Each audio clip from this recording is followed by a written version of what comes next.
Ce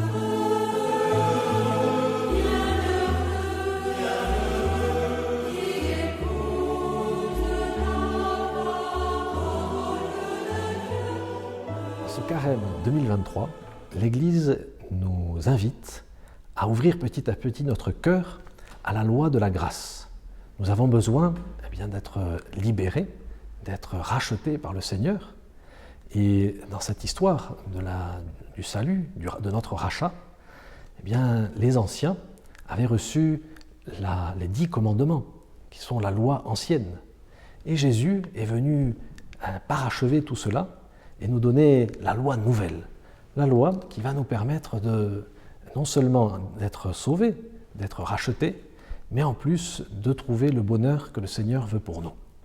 Alors dans cette loi nouvelle, le Seigneur nous invite à vivre les béatitudes.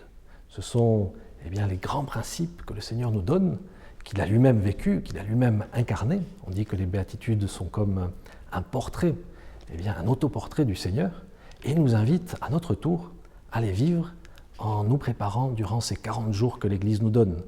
Alors c'est un véritable exercice dans lequel nous sommes invités et qu'il faut petit à petit pratiquer, et nous allons passer en revue toutes ces béatitudes pour arriver nous-mêmes à les incarner dans notre cœur et dans toute notre vie.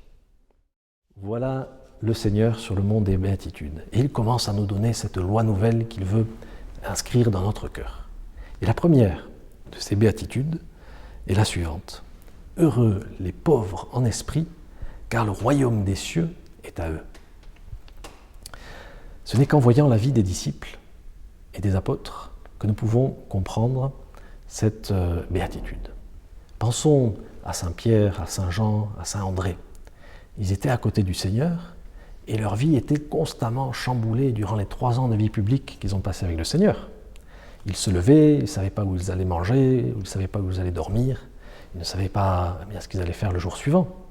Ils avaient constamment un agenda qui était chamboulé. Et surtout, ils n'avaient aucun bien matériel, puisqu'ils voyageaient sans cesse. Et pourtant, ils étaient profondément heureux, bien heureux, parce qu'ils avaient le Seigneur à leur côté. Et quand nous avons le Seigneur à nos côtés, qu'est-ce que nous pouvons désirer d'autre? Rien. Quand le Seigneur envoie ses apôtres en mission, il les envoie en leur disant de se dépouiller de tout. Alors que lorsque nous faisons une excursion, on nous dit « n'oublie pas ton sac, n'oublie pas tes gants, ton bonnet, les affaires pour la pluie » et on accumule les affaires.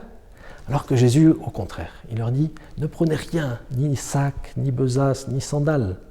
Allez annoncer l'Évangile, allez annoncer la loi que je donne, la loi nouvelle, la loi du bonheur. » Effectivement, ils le font, et c'est comme ça que sont nés les premiers disciples, qu'ont été convertis les premiers villages, et c'est comme ça que l'Église a commencé, sans aucun moyen matériel.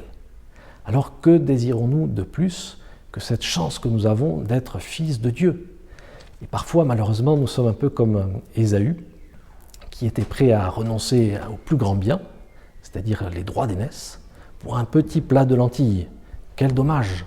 Il a préféré assouvir sa faim passagère pour et l'échanger contre la plus grande richesse qu'il avait, son droit d'aînesse. Alors pensons, durant ce carême, que nous avons le Seigneur pour nous dans les sacrements, dans la communion, dans la confession, dans la présence de Dieu que nous pouvons vivre à chaque instant. Et alors, nous n'aurons pas peur d'avancer et d'affronter nos journées, parce que nous sommes riches de la présence de Dieu. C'était d'ailleurs la définition qu'avait Bernanos de la sainteté. Les saints, ce sont les riches de Dieu.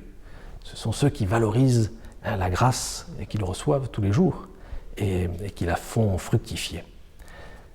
Profitons alors de ce carême pour nous dépouiller un petit peu, pour nous détacher, surtout des écrans, des réseaux ou simplement de nos projets, de nos des grands projets que nous pouvons échafauder, et recentrons-nous sur le Christ, qui est notre seule richesse et qui est la richesse principale et que nous avons pour nous.